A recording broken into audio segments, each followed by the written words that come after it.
అందరికీ నమస్తే. Welcome to logs by Sumitra. ఈ వీడియోలో నేను చాలా ఈజీ అండ్ టేస్టీగా తక్కువ టైంలో వంట రాని వాళ్ళు కూడా చికెన్ గ్రేవీ కర్రీని ఎలా చేసుకోవాలో చూపించబోతున్నాను. దానికోసం పాన్ పెట్టుకొని ఆయిల్ వేసుకొని ఆయిల్ హీట్ అయిన తర్వాత కట్ చేసుకున్న ఆనియన్స్ వేసుకొని అల్లం వెల్లుల్లి పేస్ట్ వేసుకొని కొంచెం కాజు పేస్ట్ కూడా వేసుకొని మొత్తం అంతా కలిసే విధంగా కలుపుకున్న తర్వాత కట్ చేసుకున్న టొమాటోస్ కూడా వేసుకొని అంతా కలిసే విధంగా కలుపుకోవాలి.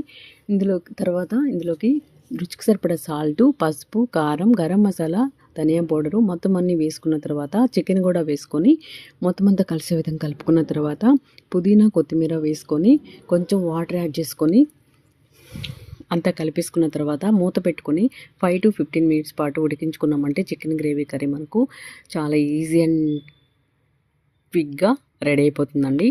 చాలా బాగుంటుంది. వీడియో నచ్చితే లైక్ చేయండి, షేర్ చేయండి, సబ్స్క్రైబ్ చేసుకోండి. మీరు ట్రై చేసి టేస్ట్ చేసి ఎలా వచ్చిందో కామెంట్ సెక్షన్లో తెలియజేయడం మాత్రం మర్చిపోవద్దు. Thanks for watching.